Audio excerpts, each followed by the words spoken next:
Саламатсыздар ма оқушылар, сіздермен бірге Айнұр апай. Бүгінгі видеода 7 сынып алгебра пәнінің 31 сабақ екі өрнектің квадраттары айырымының формуласы тақырыбы бойынша А деңгейіндегі кезекті 31-де 5 және 31-де 6 есептердің шығарылуын қарастыратын боламыз.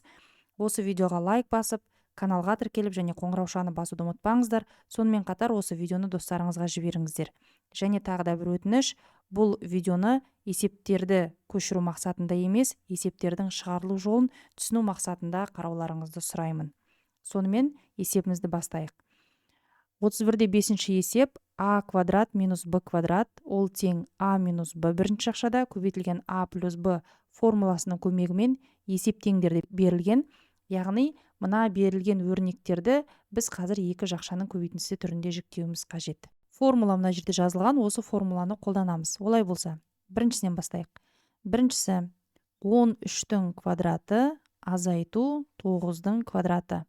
Бұл өрнектерде әріп жоқ, сандармен берілген, сондықтан оларды есептейміз. Квадраттардың айырмасы екі жақшаға жіктеледі. Бірінші жақшада 13 азайту 9, көбейтілген екінші жақшада 13 қосу 9. 13-тен 9-ды азайтатын болсақ, бірінші жақшадан 4 шығады, көбейтілген 13-ке 9-ды қосатын болсақ, екінші жақшада 22 шығады. Енді 22-ні 4-ке көбейтсек, есептің жауабы 88 болады екен. Екіншісі, 20-ның квадраты азайту 19-дың квадраты. Квадраттардың айырмасы, яғни формулаға саламыз, 20 азайту 19, бірінші жақшада көбейтілген екінші жақшада 20 қосу 19. Бірінші жақшада 20-дан 19-ды азайтсақ, 1 шығады, көбейту екінші жақшада 20-ға 19-ды қоссақ, 39 шығады, 1-ді 39-ға көбейтсек, есептің жауабы 39. Үшіншісі, 2,2-ның квадраты азайту 2,8-дің квадраты. Квадраттардың айырмасын екі жақшаға жіктеп аламыз.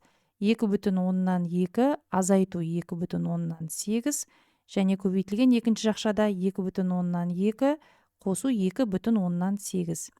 Бірінші жақшада 2,2-ден 2,8 азайтсақ, минус 0,6, көбейту екінші жақшада 2,2-ге 2,8-ді қоссақ 5 болады. Көбейтеміз, теріс сан болғандықтан санымыз минус болып шығады. Енді 0,6-ны 5-ке көбейтсек 3 шығады. Есептің жауабы минус 3. Келесі төртінші есеп. 3,5-дің квадраты азайту 3,7-ның квадраты. Квадраттардың айырмасы формуласы бойынша екі жақшаға жіктейміз. 3,5-тен азайтамыз 3,7-ні бірінші жақшада, көбейтілген екінші жақшада 3,5-ге қосамыз 3,7-ні. Бірінші жақшада 3,5-тен 3,7-ні азайтатын болсақ, минус 0,2 шығады. Көбейту екінші жақшада 3,5-ге 3,7-ні қосатын болсақ, 7,2 шығады. Енді 7,2-ні минус 0,2-ге көбейтеміз. Жауабы минус 1,144 болады. Келесі 5-ші есеп. Бөлшек түрінде берілген.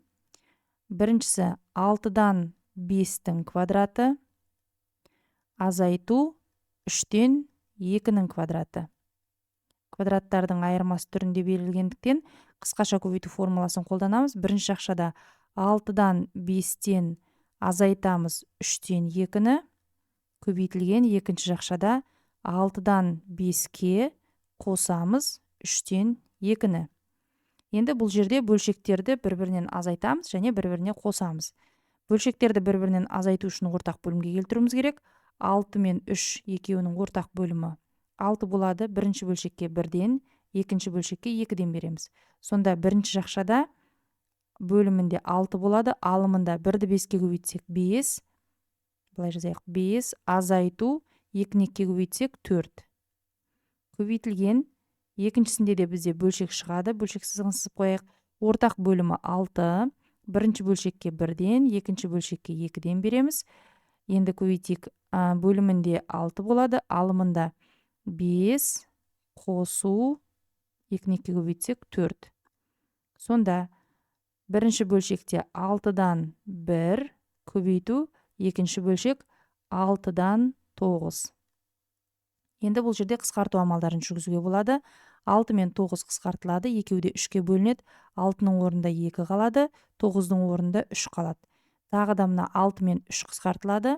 6-ның орнында 2 қалады, 3-тің орнында 1 қалады. Сонда есептің жауабы алымы мен алымын көбейтсек 1, бөлімі мен бөліміндегі сандарды көбейтсек 2-ні 2-ге көбейткенде 4, есептің жауабы 4-тен 1 болады екен. Келесі 6-шы есеп.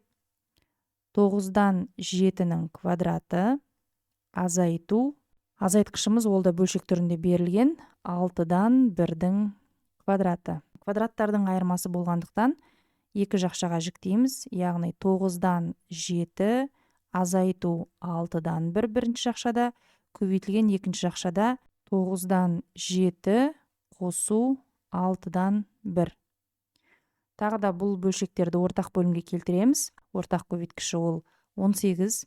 Бірінші бөлшекке 2-ден береміз, екінші бөлшекке 3-тен береміз. Екінші жақшада да дәл сондай, бірінші бөлшекке 2-ден, екінші бөлшекке 3-тен береміз. Сонда бірінші жақшадан бізде бөлімінде 18 болады, алымында 2-ні 7-ге көбейтсек 14, азайту 3-ті 1-ге көбейтсек 3. Көбейту екінші бөлшекте бөлімі 18 болады, ал алымында 2-ні 7-ге көбейтсек 14, қосу 3-ті 1-ге көбейтсек 3. Енді осыны есептейміз. Бірінші бөлшекте 18-ден 11 шығады, көбейту екінші бөлшекте 18-ден 17 шығады. Қысқаратын ешқандай сандар жоқ, сондықтан сандарды бір-біріне көбейтеміз. 18-ді 18-ге көбейтсек 324, 11-ді 17-ге көбейтсек 187. Есептің жауабы 324-тен 187 болады екен. Келесі 7-ші есеп. 12-ден 5-тің квадраты азайтылған. Келесі бөлшек 4-тен 3-тің квадраты. Квадраттардың айырмасы болғандықтан екі жақшаға жіктейміз. Бірінші жақшада 12-ден 5 азайту 4-тен 3 көбейтілген, екінші жақшада 12-ден 5 қосу 4-тен 3 болады. Енді екі жақшаны да ортақ бөлімге келтіреміз. Ортақ бөлімдері 12 болады. Бірінші бөлшекке 1-ден, екінші бөлшекке 3-тен, екінші жақшада да бірінші бөлшекке 1-ден, екінші бөлшекке 3-тен береміз. Сонда бірінші жақшадан шығатын бөлшегіміз бөлімі 12 болады, ал алымында 1-ді 5-ке көбейтсек 5, азайту 3-ті 3-ке көбейтсек 9, көбейтілген. Енді екінші жақшаны есептейміз. Ортақ бөлімі 12 дедік, яғни бөлімінде 12 болады. 1-ді 5-ке көбейтсек 5, қосу 3-ті 3-ке көбейтсек 9. Енді бірінші бөлшекті есептейтін болсақ, бұл жерде бізде теріс сан шығады. Себебі 5-тен 9 азайтсақ минус 4. Сондықтан бөлшектің алдына минусты жазып қоямыз. 12-ден 4 болады. Минус 12-ден 4. Көбейту. Екінші бөлшекте бөлімінде 12, ал алымында 5-ке 9-ды қосамыз 14. Енді қысқартуға болады. 12 мен 4-ті екеуінде 4-ке бөлуге болады. 4-тің орнында 1 қалады, 12-нің орнында 3 қалады. Мына 14 пен 12-ді қысқартуға болады. Екеуде 2-ке бөлінеді. 14-тің орнында 7 қалады, ал 12-нің орнында 6 қалады. Басқа бізде қысқаратын сандар жоқ, және мына санымыздың алдында минус бар. Бірінші минусты жазып аламыз. Одан кейін алымы мен алымын, бөлімі мен бөлімін көбейтеміз. 1-ді 7-ге көбейтсек 7, 3-ті 6-ға көбейтсек 18. Сонда есептің жауабы минус 18-ден 7 болады. 8-ші есепті шығарайық. 10-нан 3-тің квадраты азайту 5-тен 4-тің квадраты. Қысқаша көбейту формуласы бойынша жіктейміз, яғни 10-нан 3 азайту 5-тен 4 бірінші жақшада, көбейтілген екінші жақшада 10-нан 3 қосу 5-тен 4. Ортақ бөлімге келтіреміз, өйткені бұл жерде бөлшектердің айырымы және бөлшектердің қосындысы болып тұр. Бөлшектердің ортақ бөлімі 10 болады, сондықтан бірінші бөлшекке 1-ден, екінші бөлшекке 2-ден, екінші жақшада да дәл сондай, бірінші бөлшекке 1-ден, екінші бөлшекке 2-ден береміз. Сонда шығатын өрнегіміз бөлімінде 10 болады, Ал алымында 1-ді 3-ке көбейтсек 3, азайту 2-ні 4-ке көбейтсек 8, көбейту екінші жақшадан бөлімінде 10 болады. Алымында 3-ті 1-ге көбейтсек 3, қосу 2-ні 4-ке көбейтсек 8 тең. Мына жерде 3-тен 8-ді азайтқан кезде минус 5 шығады, яғни теріс сан шығады. Сол үшін минусты бөлшектің алдына жазып аламыз да, бөлшегімізді 10-нан 5 деп жазамыз. Көбейту екінші бөлшекте 10-нан 11 шығады. 10 мен 5-ті қысқарып тастауға болады, екеуі де 5-ке бөлінеді, 5-тің орнында 1, 10-ның орнында 2 шығады. Басқа бізде қысқаратын сандар жоқ, сондықтан санымыз теріс шығады, минус деп жазып қоямыз да, 2-ні 10-ға көбейтсек 20-дан, 1-ді 11-ге көбейтсек 11 шығады. Минус 20-дан 11 болады екен. Келесі 9-шы есеп. 15-тен 8-дің квадраты азайту 5-тен 4-тің квадраты. Қысқаша көбейту формуласы бойынша тағы да жіктейміз. Бірінші жақшада 15-тен 8 азайту 5-тен 4, көбейту екінші жақшада 15-тен 8 қосу 5-тен 4 болады. Енді бөлшектерді ортақ бөлімге келтіреміз. Ортақ бөлімі 15 болады. Бірінші бөлшекке 1-ден, екінші бөлшекке 3-тен, екінші жақшадағы бірінші бөлшекке 1-ден, екінші бөлшекке 3-тен береміз. Сонда бірінші жақшадан шығатын санымыз бөлімінде 15 болады, ал алымын есептейміз. 1-ді 8-ге көбейтсек 8, азайту 4-ті 3-ке көбейтсек 12, көбейтілген екінші жақшадан шығатын санымыз бөлімі 15 болады. Алымында 1-ді 8-ге көбейтсек 8, қосу 3-ті 4-ке көбейтсек 12. Сонда тең болады. Бірінші бөлшектің алымынан тағы да теріс сан шығайын деп тұр. Өйткені 8-ден 12-ні азайтсақ минус 4 болады. Сондықтан минусты бірінші жазып аламыз да, 15-тен 4 деп жазамыз. Бірінші бөлшегіміз. Көбейту екінші бөлшекте 15-тен 20 болады. 8-ге 12-ні қоссақ 20. Енді бұл жерде қысқартуға болады. 15 пен 20-ны екеуінде 5-ке бөлуге болады. 20-ны 5-ке бөлсек 4, 15-ті 5-ке бөлсек 3. Басқа қысқартылатын сандар жоқ, сондықтан бірінші минусты жазып аламыз, өйткені санымыздың алдында минус бар. Енді бөлшектің бөлімін көбейтеміз. 15-ті 3-ке көбейтсек 45, алымындағы 4 пен 4-ті көбейтсек 16. Есептің жауабы минус 45-тен 16 болады екен. Келесі 10-шы есепті жалғастырайық. 2,7-ден 1-дің квадраты жақшаның сыртында, азайту 2,7-ден 1-дің квадраты. Бұл жерде қысқаша көбейту формуласын қолданамыз, бірақ сандарымыз негізі бірдей. Жақсы, қолданып көре берейік.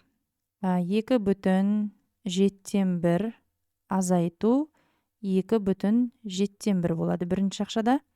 Ал екінші жақшада осы екеуінің қосындысы, яғни 2,7-ден 1-ге қосамыз 2,7-ден 1-ді.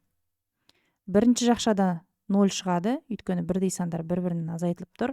Екінші жақшада неше шықса да, оны 0-ге көбейтсек, есептің жауабы 0 болады. Келесі 11-ші есеп. 3,3-ден 1 жақшаға алынады квадраты, азайту 4,2-ден 1-дің квадраты. Қысқаша көбейту формуласын қолданамыз, яғни 3,3-ден 1, азайту 4,2-ден 1. Бірінші жақшада көбейтілген, екінші жақшада 3,3-ден 1, қосу 4,2-ден 1. Аралас сандарды бұрыс бөлшекке келтіріп алайық. 3,3-ден 1 дегеніміз ол 3-тен 10, азайту 4,2-ден 1 дегеніміз ол 2-ден 9. Екінші жақшанды дәл сондай істеп алсақ болады. 3-ден 10 қосу 2-ден 9. Енді ортақ бөлімге келтіреміз. 3 пен 2-ның ортақ көбейткіші ол 6. Яғни бірінші бөлшекке 2-ден, екінші бөлшекке 3-тен береміз. Дәл сол сияқты бірінші бөлшекке 2-ден екінші жақшада, ал екінші бөлшекке 3-тен береміз. Сонда бірінші жақшада бөлімінде 6 болады, ал алымында 10-ды 2-ге көбейтсек 20, азайту 9 3-ке көбейтсек 27 көбейтілген екінші жақшада бөлімінде 6, алымында 20 қосу 27 болады. Есептейтін болсақ, бірінші бөлшектен бізде теріс сан шығады, сондықтан бөлшектің алдына минусты қойып аламыз.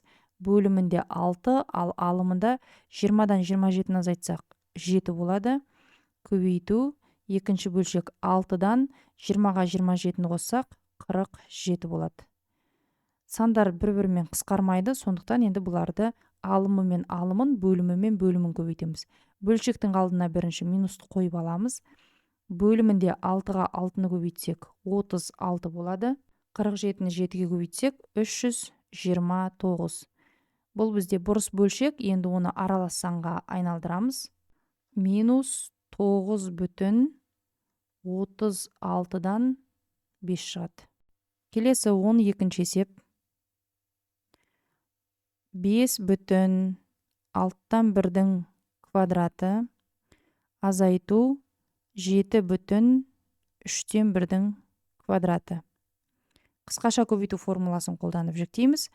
Яғни бірінші жақшада 5,6-дан 1 азайту 7,3-тен 1 көбейту екінші жақшада 5,6-дан 1 қосу 7,3-тен 1. Екі жақша көбейтіліп тұрғандықтан мына сандардың барлығын бұрыс бөлшекке айналдырамыз. Олай болса 5,6-тан 1 дегеніміз 6-дан 31 азайту 7,3-тен 1 дегеніміз ол 3-тен 22. Екінші жақшада дәл осындай болады, тек қосылғыш болады. Яғни 6-дан 31 қосу 3-тен 22. Енді бөлшектерді ортақ бөлімге келтіреміз. Ортақ бөлімі 6 болады. Бірінші бөлшекке 1-ден, екінші бөлшекке 2-ден, дәл сондай қалып екінші жақшада да бірінші бөлшекке 1, екінші бөлшекке 2-ден береміз. Енді есептейік. Бірінші бөлшектен бөлімінде 6 болады, ал алымында 1-ді 31-ге көбейтсек 31, азайту 2-ні 22-ге көбейтсек 44, көбейту екінші бөлшектің де бөлімінде 6, ал алымында 31 қосу 44 болады. Тең 31-ден 44-ті азайтсақ минус 13 шығады, яғни теріс сан, сондықтан бөлшектің алдына минусты қойып аламыз да 6-дан 13 деп жазамыз. Көбейту екінші бөлшекте бөлімінде 6, алымында 31-ге 44-ті қосатын болсақ 75 шығады. Тең 13-те 75-те 6-ға қысқармайды, сондықтан осы қалпында сандарды бір-біріне көбейтеміз. Яғни минус бөлімінде 6-ға 6-ны көбейтсек 36, ал алымында 13-ке 75-ті көбейтетін болсақ 975. Мына жерде 975 пен 36 екеуі де 3-ке қысқарады. Қысқарып тастасақ болады. 975-ті 3-ке бөлсек 325, ал 36-ны 3-ке бөлетін болсақ 12 шығады. Енді бұл бізде минус 12-ден 325 болады. Бұл бізде бұрыс бөлшек, оны аралас санға айналдырамыз. Минус 27,12-ден 1 шығады. Келесі 13-ші есеп. 51-дің квадраты азайту 41-дің квадраты. Қысқаша көбейту формуласы бойынша жүктейміз. Яғни бірінші жақшада 51 азайту 41 болады. Көбейту екінші жақшада 51 қосу 41. Бірінші жақшада 51-ден 41-ді азайтсақ 10 шығады. Көбейту екінші жақшада 51-ге 41-ді қоссақ 92 шығады. Енді 92-ні 10-ға көбейтсек, есептің жауабы 920 болады екен. 14-ші есеп. 54-тің квадраты азайту 46-ның квадраты. Қысқаша көбейту бойынша жүктейміз, яғни 54 азайту 46 бірінші жақшада, көбейтілген екінші жақшада 54 қосу 46. Бірінші жақшада 54-тен 46-ны азайтсақ 8, көбейту екінші жақшада 54-ке 46-ны қоссақ 100. 100-ді 8-ге көбейтсек, есептің жауабы 800 болады. Келесі 15-ші есеп. 76-ның квадраты азайту 24-тің квадраты. Бірінші жақшада 76 азайту 24 болады. Көбейтілген екінші жақшада 76 қосу 24. Бірінші жақшада 76-дан 24-ті азайтсақ 52 шығады. Көбейту екінші жақшада 76-ға 24-ті қоссақ 100 болады. 52-ні 100-ге көбейтсек, есептің жауабы 5200 болады. Келесі 16-шы есепті шығарайық. 328-дің квадраты азайту 172-нің квадраты. Қысқаша көбейту формуласы бойынша жіктейік. Бірінші жақшада 328-ден азайтамыз 172-ні. Көбейтілген екінші жақшада 328-ге қосамыз 172-ні. Тең. Бірінші жақшада 328-ден 172-ні азайтсақ 156 шығады. Көбейту екінші жақшада 328-ге 172-ні қоссақ 500 шығады. Енді 156-ны 500-ге көбейтеміз, сонда есептің жауабы 78 мың болады екен. Келесі 17-ші есеп.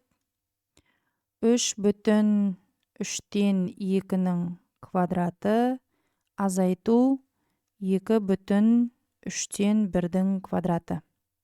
Қысқаша көбейту формуласы бойынша жіктейміз. Яғни 3/3-2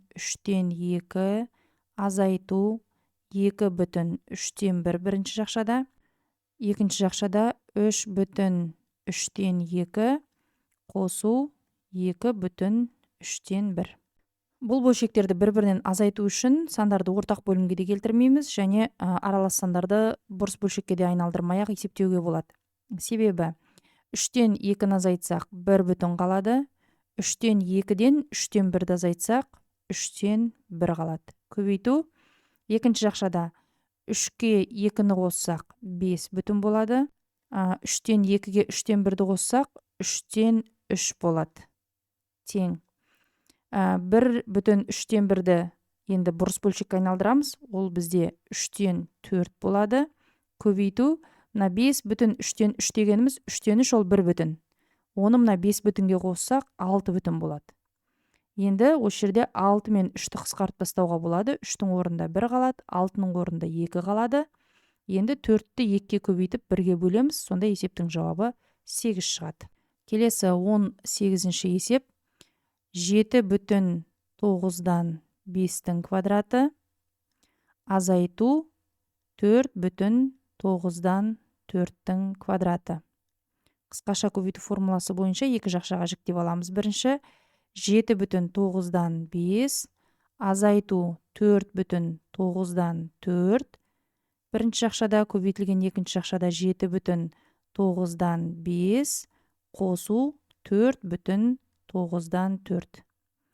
Дәл жаңағыдей ортақ бөлімге келтірмей, бұрыс бөлшекке айналдырмай есептеуге болады. 7-ден 4-ті азайтсақ 3 болады. Енді бөлшек бөлігін азайтамыз бір-бірінен. 9-дан 5-тен 9-дан 4-ті азайтсақ 9-дан 1. Көбейту. Енді екінші жақшаны есептейміз. 7-ге 4-ті қоссақ 11 болады. Сіздерге түсінікті болу үшін толықтай жазайын. 11 Енді 9-дан 5-ке 9-дан 4-ті қоссақ 9-дан 9 болады. Сонда 3/9-дан 1-ді енді бұрыс бөлшекке айналдырамыз. Ол 9-дан 28 болады. Көбейту. Мына 9-дан 9 дегеніміз 1 Оны мына 11-ге қосатын болсақ 12 шығады. Енді 9 бен 12-ні екеуінде 3-ке бөлуге болады. 9-ды 3-ке бөлсек 3, 12-ні 3-ке бөлсек 4. Басқа бізде қысқаратын сандар жоқ. Енді мына 28 4-ке көбейтіледі. 28-ді 4-ке көбейтсек 112 болады алымында, ал бөлімінде 3. Бізде бұрыс бөлшек шықты, оны аралас санға айналдыратын болсақ 37/3-тен 1 шығады екен. Келесі 31-де 6-шы есеп. Көбейткіштерді а квадрат азайту б квадрат ол тең а минус б көбейтілген а плюс б формуласы арқылы қосынды немесе айырым түрінде жазып, мәнін есептеңдер делінген. Олай болса, шығарайық. Бірінші есебіміз 101 көбейту 99. Бұл есепті шығару үшін, балалар, былай түсінеміз. 101 мен 99-ды бірдей санның айырмасы және қосындысы түрінде жазуымыз керек. Мысал үшін, 100 дегенді 100 қосу 1 деп жазуға болады. Солай ғой. Ал 99 дегенімізді дәл осы екі санның айырмасы ретінде жазуға болады. Яғни 100 азайту 1 деп жазсақ болады. Сонда бұл бізге міне А плюс Б, А минус Б деген мына екі жақшаның көбейтіндісін беріп тұр. Олай болса, олар міне А квадрат минус Б квадрат деген формулаға келеді. Яғни Аның орнында 100 тұр, 100-дің квадраты азайту Б-ның орнында 1 тұр, 1-дің квадраты деген сөз. 100-дің квадратын есептейміз, ол 10.000 болады. Және одан 1-дің квадраты ол 1, 1-ді азайтамыз. 10.000-нан 1-ді азайтатын болсақ, 9999 шығады екен. Келесі, екінші есеп, 102 көбейту 98 деп берілген. Дәл жаңағыдей екі жақша арқылы жазып аламыз. Олай болса, 102 дегенді оны 100 қосу 2 деп аламыз. Ал 98 дегенді 100 азайту 2 деп жазамыз. Сонда 100-дің квадраты азайту енді Б-ның орнында 2 тұр. 2-нің квадраты болады. Сонда 100-дің квадраты дегеніміз 10.000. Одан азайтамыз, 2-нің квадраты ол 4. 10.000-нан 4 азайтатын болсақ, 9996 шығады. Келесі үшінші есеп. 103 көбейту 97. 103-ті 100 қосу 3 деп жазуға болады. Ал 97-ні 100 азайту 3 деп жазуға болады. Яғни бұл бізде қысқаша көбейту формуласына келіп тұр. 100-дің квадраты азайту 3-дің квадраты. 100-дің квадраты дегеніміз ол 10.000. Одан азайтамыз, 3-дің квадраты 9-ды. 10.000-нан 9-ды азайтатын болсақ, 9991 шығады. Келесі төртінші есеп. 104 көбейту 96. Дәл жаңағыдай 104 дегенді 100 қосу 4 деп аламыз. Ал 96 дегенді 100 азайту 4 деп жазамыз. Сонда ол бізге қысқаша көбейту формуласын береді. Яғни 100-дің квадраты азайту 4-дің квадраты. 100-дің квадраты дегеніміз ол 10.000. Одан азайтамыз, 4-дің квадраты 16-ны. Сонда 9984 шығады. Келесі 5-ші есеп. 105 көбейту 95. 105-ті 100 қосу 5 деп жазамыз. Көбейту 95-ті 100 азайту 5 деп жазамыз. Қысқаша көбейту формуласына келгендіктен 100-дің квадраты дейміз, азайту 5-дің квадраты. 100-дің квадраты ол 10.000-ға тең, азайту 5-дің квадраты 25, сонда есептің жауабы 9975 шығады екен. Және соңғы 6-шысы 106 көбейту 94. 106 дегенді 100 қосу 6 деп жазамыз бірінші жақшаға, екінші жақшаға 94-ті 100 азайту 6 деп жазамыз. Қысқаша көбейту формуласы бойынша жинақтаймыз, яғни 100-дің квадраты азайту 6-ның квадраты. Сонда 100-дің квадраты дегеніміз ол 10.000, 6-ның квадраты азайтамыз 36-ны. 10.000-нан 36-ны азайтатын болсақ, 9964 шығады екен.